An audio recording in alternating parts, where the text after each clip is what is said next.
थालिसकेछ।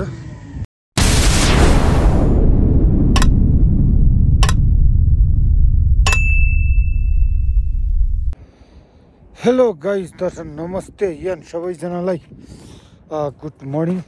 बिहानी पख घाम पनि लगाइसकेको छ। आज चाहिँ हामी हिजो दिनभरि बनायो रोड, हिजो दिनभरि बनायो। पहिला त राम्रै थियो यो बाटो होइन, पहिलादेखि हो।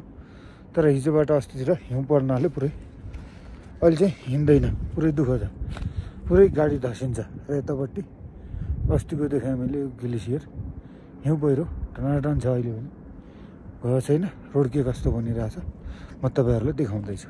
यो मेरो नेतृत्वमा भइरहेछ।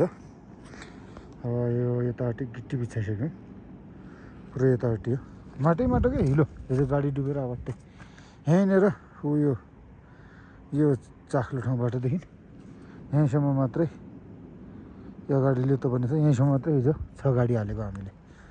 र पुरै अब त किनारमा आज राति पनि हिउँ छ फेरि पनि। यस्तो मौसम साफ छ फेरि पनि हिउँ छ। र अस्तिको हिउँ पहिरो धेरै ठुलो थियो, अहिले त गलिसक्यो। र अब त हिउँ पनि छैन, स्याउका रुखहरू यस्ता देखिरहेछन् कि पुरै। अब त यहाँ मान्छे पनि आउँछ होला अप्रेल भइसक्यो गएदेखि। र डाँडाकाँडा यस्तै हो, हामीले केही अगाडि बनायो यो घर।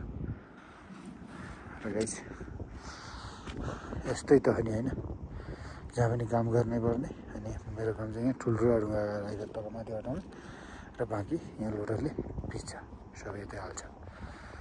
र गाइस बाँकी लोडरले कस्तो गरेर ल्याउँछ के गर्छ म सबै तपाईँहरूलाई देखाउने होला छु। लोडरले ल्याउँदैछ गाइस होइन, फुल बकेट ल्याइसकेको छ। हाल्छ अब त्यसले यता ल्याएर जान्छ। डाँडो राम्रो डोडेल थुरा बग्ने चौलानी।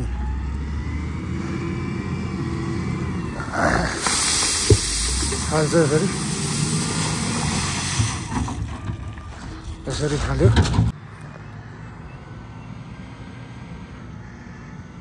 यसरी ल्याउँदैछ लोडरले चाहिँ है, यसरी ल्याउँदैछ।